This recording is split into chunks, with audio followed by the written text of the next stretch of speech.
Kembali lagi di Cerita Cinta Channel. Jangan lupa like, comment, and subscribe ya. Terima kasih. Nahla sampai rumah lumayan malam. Bapak dan ibu masih pada menunggu di ruang keluarga sambil menyaksikan acara televisi kesukaan mereka. Assalamualaikum, sapa Nahla masuk dengan wajah sudah lumayan mengantuk. Baru pulang, Duk. Sini, duduk. Tadi kemana? Tanya Bu Kokom antusias. Gak kemana-mana, Bu. Hanya di rumahnya nemenin Ica. Udah gitu doang, jawab Nahla sesuai fakta. Aku ke kamar dulu, Pak, Bu. Capek, pengen istirahat.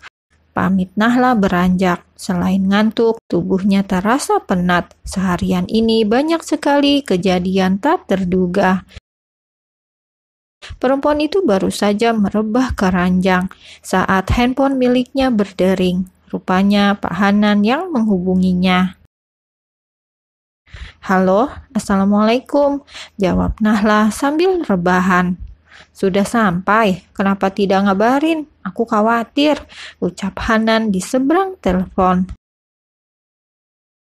Baru saja beberapa menit yang lalu, belum sempat pegang ponsel.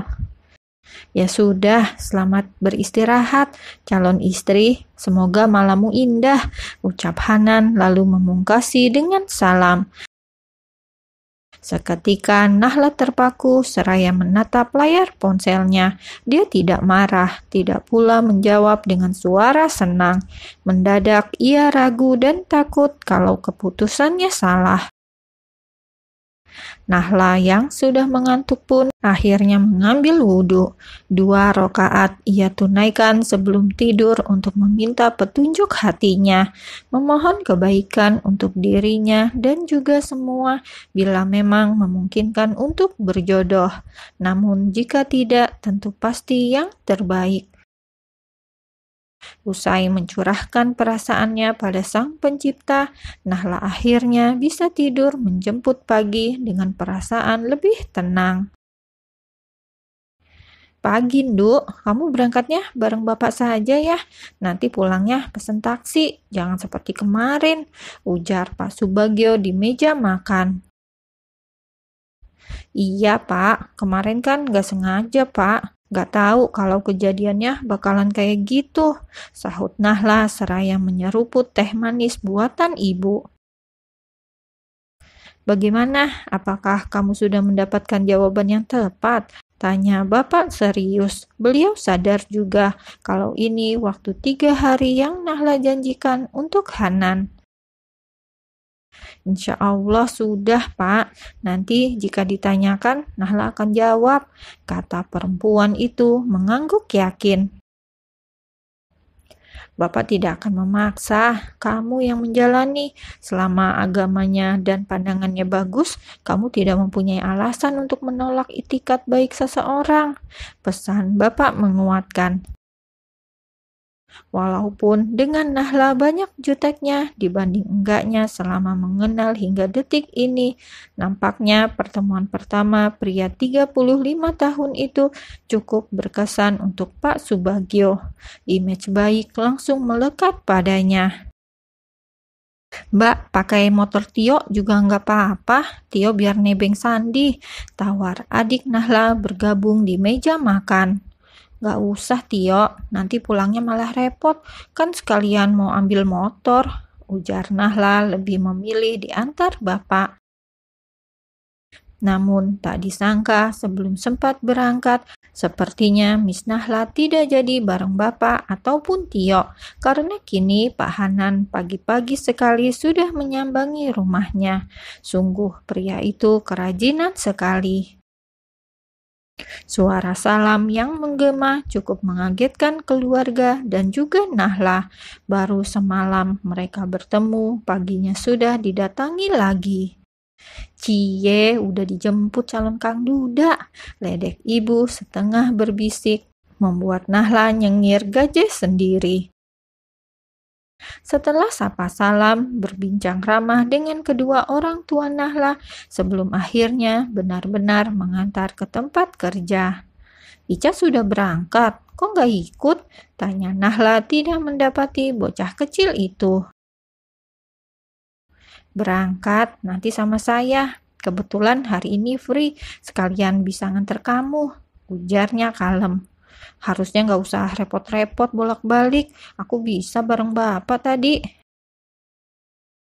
Sama sekali tidak repot dan tidak merasa direpotkan. Aku nungguin loh, udah lewat beberapa jam. Jadi gimana? Todong pria itu tak sabaran. Harus banget sekarang, kenapa tidak nanti saja? Jawab Nahla mendadak grogi. Pria itu menghela nafas pelan. Nampaknya benar-benar tak sabar mendengarnya langsung dari mulut mungilnya. Iya, lebih cepat lebih baik. Apapun keputusan kamu sekarang, aku siap mendengarkan, ujar pria itu sampai menepikan mobilnya, menanti jawaban yang membuat jantungnya jedak-jeduk seketika. Bismillah, insya Allah siap, jawab Nahla seketika, membuat kedua sudut bibir Pak Hanan ketarik membuat senyuman. Nanti pulang jam berapa? Jangan kemana-mana, harus langsung ke rumah. Seperti biasa, ada les untuk anak lain, mungkin sampai rumah agak sore. Izin, sekalian bilang tidak bisa datang lagi untuk kedepannya, ujar Hanan serius. Maksudnya? Nahla jelas tidak setuju. Resign dari les ke anak-anak lain, Dek. Cukup ngeles Ica saja. Nanti waktumu terbagi banyak. Tidak boleh seenak hati begitu, Mas. Itu sudah menjadi tanggung jawabku. Lagian cuma 2 anak dalam seminggu. Untuk hari ini saja, setelahnya pikir nanti. Nanti aku bakalan datang ke rumah bawa keluarga. Masa kamunya nggak ada? Ujar Hanan dadakan. Hah? Kok mendadak gini sih? Jangan nanti juga. Kenapa mesti buru-buru? Ujar Nahla cukup kaget.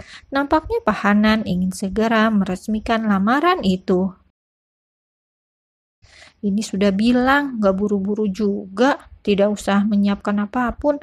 Cukup hati dan perasaan kamu saja, kata pria itu santai sembari mengemudikan mobilnya.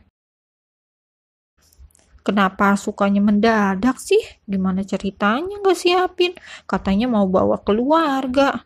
Nahla seketika dibuat bete lantaran pria di sampingnya dadakan sekali.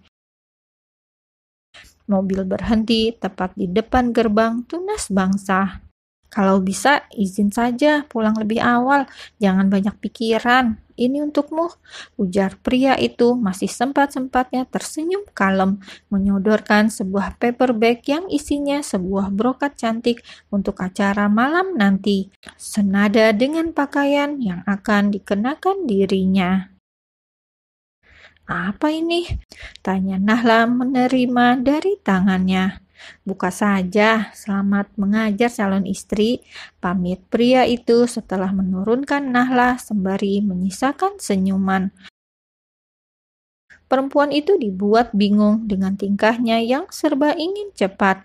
Buru-buru Nahla menghubungi orang rumah agar mempersiapkan segala sesuatunya karena nanti akan ada tamu. Apa, Nduk? Kok dadakan begitu? Berarti ini ibu harus masak banyak begitu, sahut Bu Kokom dari seberang telepon cukup kaget. Iya Bu, maaf, Nahla juga baru dikabarin Mas Hanan gitu. Ibu ada uangnya tidak? Ada, Nduk, bukan itu, tapi perlu persiapan ini, sahut ibu ikut rempong juga. Biarpun yang datang hanya keluarga, tetap saja harus persiapan. Belum lagi mengundang tetangga dan orang penting di wilayah tempat tinggalnya untuk menyaksikan acara lamaran tersebut. Ibu tenang ya, minta tolong Mang Asep saja untuk mengantar ke pasar. Nanti Nahla kabari lagi. Secepatnya Nahla akan pulang usai mengajar, ujar gadis itu menenangkan ibunya. Panggilan ditutup. Perempuan itu langsung masuk dengan perasaan yang sebenarnya sedikit tidak tenang juga. Pagi Bu Nahlah, tanya seorang murid menyapanya. Pagi, jawab Nahla berjalan cepat setelah mengangguk ramah. Beberapa orang di antaranya memperhatikan paper bag yang dibawa Nahla, termasuk guru dan staf yang ada di ruangan. Apakah kali ini penampilannya cukup aneh? Bawa apa, Bu? Tanya Bu Siska paling kepo. Oh, ini titipan, jawab Nahla mengamankan. Tidak boleh ada yang tahu isinya. Dirinya saja baru mengintip, belum melihat sepenuhnya. Tetapi dari warnanya yang soft pink itu jelas menarik dipandang mata. Sebenarnya Nala sudah kepikiran di rumah, tetapi ia harus fokus mengajar sampai jam terakhir nanti. Nahla baru saja memberi materi, lalu memberikan soal-soal untuk dikerjakan. Sembari menunggu siswa-siswinya selesai, perempuan itu sempatkan membuka ponselnya yang sedari tadi cukup banyak pesan yang masuk. Tertarik membuka pesan dari pria yang tadi pagi menjemputnya. Seketika kebingungan melanda otaknya. Ukurannya berapa? Ayah Ica. Ukuran, batin Nahla bertanya-tanya. Keningnya berkerut indah memikirkan pertanyaan ambigu itu. Perempuan itu pun mengetik balasan, hingga hal yang tak terduga mencuat di antara deretan baris huruf. Ternyata yang dimaksud adalah ukuran yang tidak bisa disebutkan. Membuat perempuan itu jelas malu ditanya seperti itu. Dasar Mas Duda, mesum, batin Nahla cukup resah. Aku nggak tahu, makanya nanya, jangan ngambek.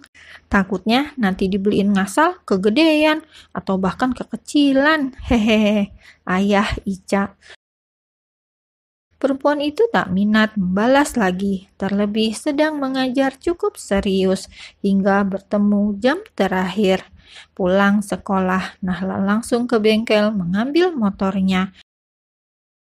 Perempuan itu benar-benar tidak persiapan apapun, langsung melesat mengemudikan ke rumah karena ibu juga di rumah, pasti sudah sibuk. Gadis itu tak lupa mengirim pesan pamit untuk anak didik kelasnya kalau sore ini tidak bisa datang.